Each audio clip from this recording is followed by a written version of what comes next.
बात मोदी पर चिल्ला रहे हो? जिसे देखो कोई रसोई गैस के लिए, कोई डीजल के लिए, कोई पेट्रोल के लिए। अरे इनके लिए वोट नहीं दिया मैंने मोदी को। मैंने नरेंद्र मोदी को वोट दिया था राष्ट्रवाद के लिए। मैंने नरेंद्र मोदी को वोट दिया था पाकिस्तान को सबक सिखाने के लिए। मैंने नरेंद्र मोदी को वोट दिया राम मंदिर की समस्या सुलझाने के लिए। वो सुलझी। पाकिस्तान को अकल आई। मैंने नरेंद्र मोदी को वोट दिया कश्मीर की समस्या के लिए, और की ना अगले ने समस्या हल।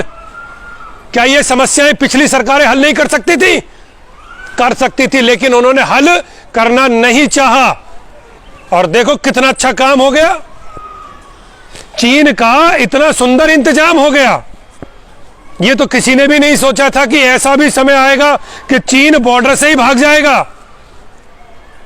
ये महारत है देश के प्रधानमंत्री नरेंद्र मोदी की, और ये योग्यता है उनकी। और जो ये सोच रहे हो ना नरेंद्र मोदी को घेर लेंगे हम डीजल पेट्रोल गैस के लिए, उन्हें बता देता हूं 2024 में भी हम नरेंद्र मोदी को ही वोट देंगे। समझ गए? 2024 में भी नरेंद्र मोदी को ही वोट देंगे हम लोग। और उस समय वोट देंगे यूनिफॉर्म सिविल कोड के लिए, उस समय वोट देंगे जनसंख्या नियंत्रण कानून के लिए, और उस समय वोट देंगे देश से हर धर्म के, चाहे वो मुसलमानों का हो, चाहे हिंदुओं का, चाहे किसी भी धर्म का हो, हर धर्म के कट्टरवाद को समाप्त करने के लिए। एक लोकतांत्रिक देश में कट्टरवाद नहीं चल सकता, किसी भी धर्म का नहीं चल सकता। मैंने वोट दी है और वोट मोदी को मैं देता रहूंगा। जो लोग मुझसे सहमत हैं, जो लोग बाबा भवंडर से सहमत हैं, वो इस पोस्ट को आगे बढ़ाएं, और जो लोग मुझसे सहमत नहीं है वो पोस्ट से दूर रहें। अगर किसी ने पोस्ट में गाली वाली लिखने की कोशिश की ना, तो उसे एक जगह 100 गाली पड़ेंगी। ध्यान रख लेना, पोस्ट पर गाली लिखने से पहले तुम्हारे जैसों को जवाब देना बाबा भवंडर बहुत अच्छी तरह जानता है। मोदी था, मोदी है और मोदी रहेगा।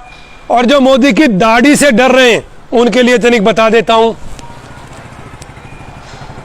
ये तो मोदी जी जाने उन्होंने दाढ़ी क्यों बढ़ाई है, पर बहुत से कुछ लोग उन्हें आसाराम से कंपेयर कर रहे हैं, कोई किसी से कंपेयर कर रहा है।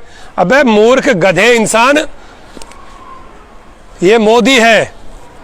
और अगर तुम लोग ये सोच रहे हो कि तुम नरेंद्र मोदी को सत्ता से हटा पाओगे, तो जिस तरीके से तुम चल रहे हो उस तरीके से तुम जहां हो वहां भी नहीं रहोगे।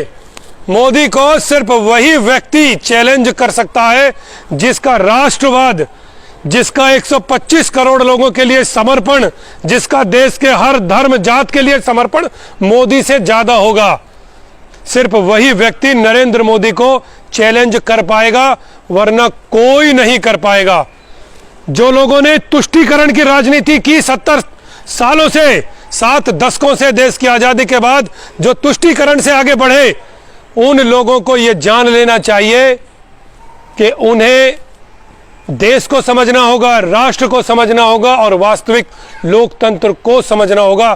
तब जाकर कोई नरेंद्र मोदी के सामने खड़े होने की हिम्मत कर पाएगा। वरना देश नरेंद्र मोदी के साथ है। मैं तो हमेशा ही साथ हूं उनके।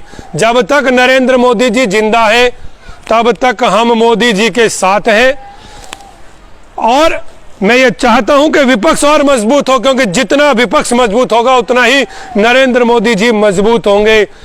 कोरोना को बेहतरीन तरीके से कंट्रोल करने के लिए मोदी जी को 100 में से 100 नंबर। इसके अलावा यह जानना भी जरूरी है कि अगर हमें कोरोना की वैक्सीन फ्री में चाहिए, कोरोना के टेस्ट फ्री में चाहिए, तो वो पैसा कहीं से आएगा। मोदी के पास मशीन नहीं है कि मोदी नोट छापता रहेगा और देश में बांटता रहेगा। पैसा तो कहीं से आना ही है। जिस तरीके से नरेंद्र मोदी जी की सरकार ने किसान आंदोलन को टैकल किया है वह भी सराहनीय है। आंदोलन में खालिस्तानियों ने हावी होने की कोशिश की, पाकिस्तानियों ने हावी होने की कोशिश की, और देश का विघटन देखने वाली ताकतों ने हावी होने की कोशिश की। लेकिन नरेंद्र मोदी जी के जो भी नेता हैं उनकी योग्यता की वजह से आज वो सब लोग आंदोलन से हट चुके हैं। आवाज उठाने का हक सभी का है, टिकैत जी का भी है और आवाज उठाने का हक हमारा भी है। टिकैत जी अपने इशू को लेकर वहां बैठे हैं, लेकिन चीजें बहुत बुरी तरह फंस चुकी हैं।